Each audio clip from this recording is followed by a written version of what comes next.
What's up, guys? Welcome back to A Trucker's Life. I'm Jorge Navarro. If you're new to the channel, welcome to the channel. If you're already been subscribed, welcome back, guys. And this is not one of the videos that I would want to make, or that I've been wanting to make, or that I'm excited to make.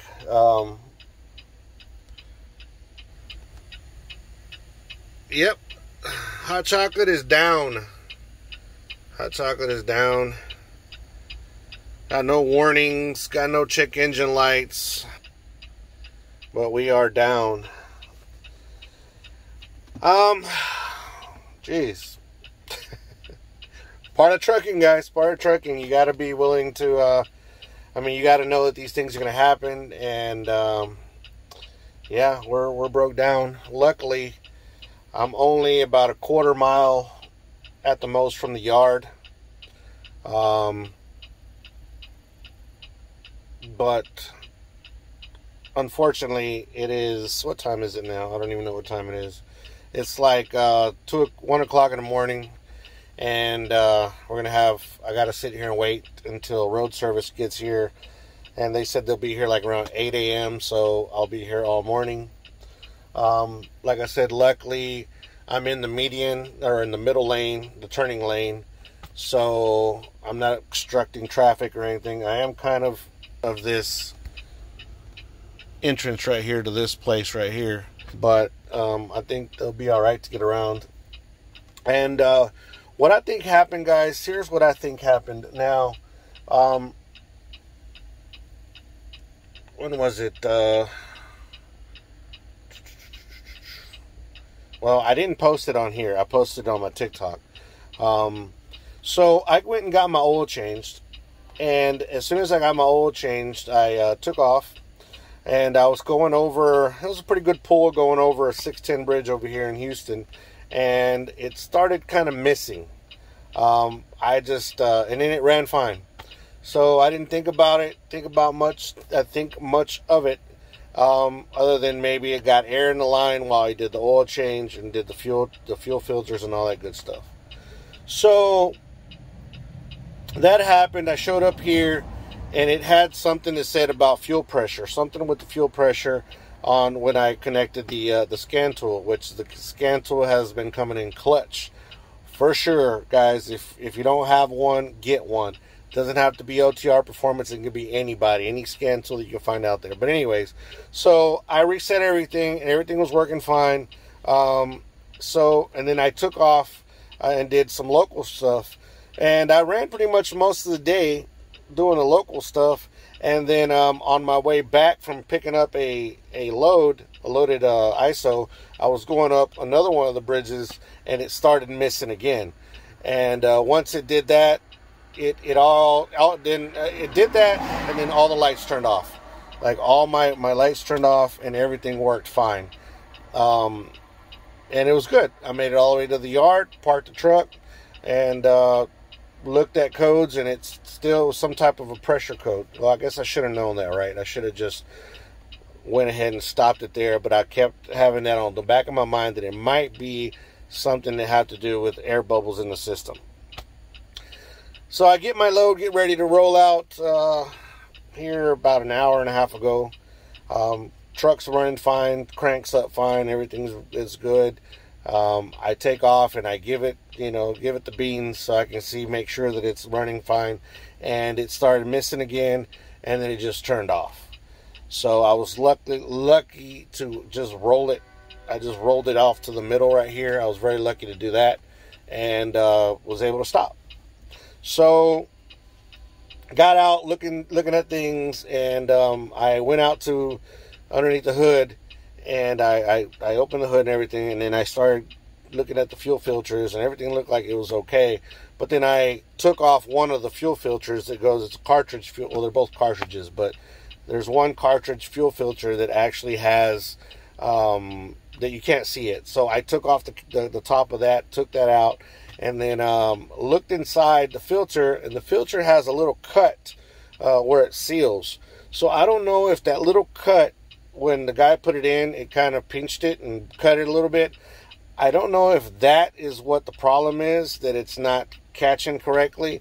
But like I said, I don't really know, and I don't really I mean, it could be that. I don't really know.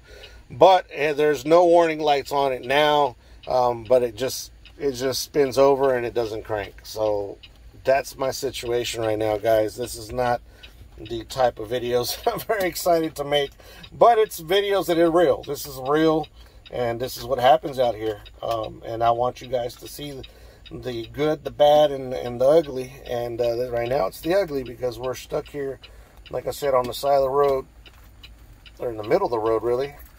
And the truck's just, yeah, we're not doing anything.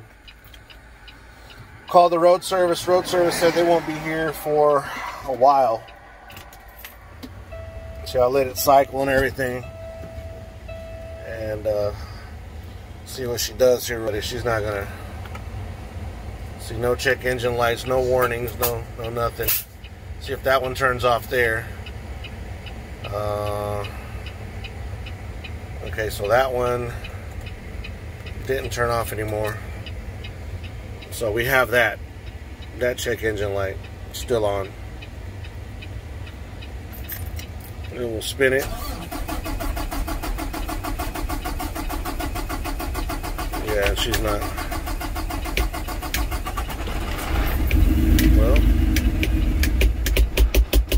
Well, she cranked. She cranked. This is the second time she's done that, though. But she cranked up, but she doesn't stay running, unfortunately. Let's try it one more time. Thing is, the batteries are getting weak as well.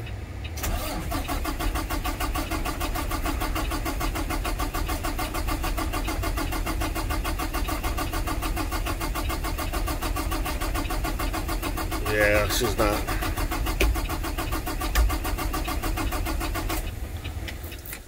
Anyway, she's not gonna go, unfortunately. But yeah, that's what we got going on. We're gonna have to sit here until road service gets here. But I'm turn this around. I'm kind of assuming, guys, that it has something to do with those filters. I'm kind of getting to that, that I'm really thinking that that's got to do with that filter.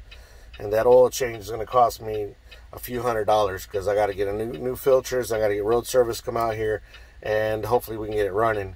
But yeah, that is that is my current situation. Yeah, it was one of those things, guys, that, see this load right here, a little context to this too. This load, it always happens this way. This load right here was one of those emergency loads, right? The ones that, you know, well, and I know it kind of is, because these are the loads that we take to Virginia, and we normally have them set up a certain way, but when they need a certain product, like ASAP, they go ahead and order 2 more loads. And that's kind of what happened. So I worked all day yesterday, yesterday, and then I went home, and when I was on my way home, I got the call that they needed to get this reload done. I really don't like doing stuff like this, guys. I like to go home, go to sleep, and start over fresh the next day before I do anything. And because there's always something that happens, whether it's the truck, whether it's you, whether anything, the load, there's always something that happens between, you know, when stuff like this is kind of rushed. That's why I quit doing stuff like this. But, you know, they asked me if I could do it. I mean, of course it wasn't forced, but they asked me if I could do it, and that was the only, it was only 2 of us that were available, which is 2 trucks that go up there all the time. And, you know, I said, go ahead, let's do it. I was going to end up doing the same load the following day, which is now today. So regardless, this was going to happen, right? But, you know, it happened now. I guess it's better that it happens now in the middle of the night instead of the day when it gets 100 degrees out here. It's already 80. It's 80 degrees here now. So I'm a little sweaty right now as it is, but we're just gonna have to tough it out. Turn on my. I'm gonna crank up my my air conditioner right here, and probably put my generator out there, and we're gonna crank it up, and we're gonna get some AC in here, because that is something that is very important. And another thing is that I have my e-bike here, so I rode my bike, because I lost my phone, guys, and I lost all contacts, and I don't have any information on the road service for our company here or anything. So I jumped in on my bike, my e-bike, which is the e-bike came in clutch. Everything that it's funny because everything that I've talked to you guys about lately, the OTR Performance, the e-bike, and the air condition or the ghetto APU are now coming in clutch. They're about to come in clutch because they're going to be used right now. And so I went and got a phone number, got the phone number of a company of a mobile service. They can come out and work on my truck in the morning. And they actually do road service for Hennef also, so they probably would be calling these guys anyways.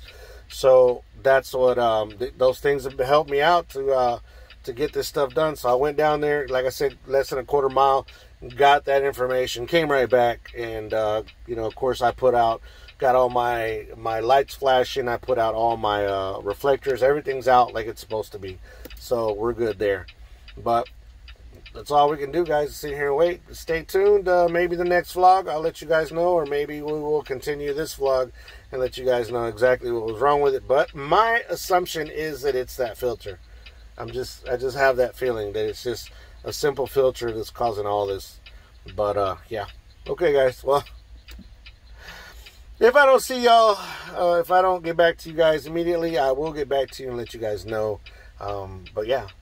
Things happen for a reason. God does everything for a reason, and I don't know why this is happening, but it's happening, and I just have to embrace it. And why I mean, of course, I'm a little stressed about it, but why get super stressed if it's out of my control right now?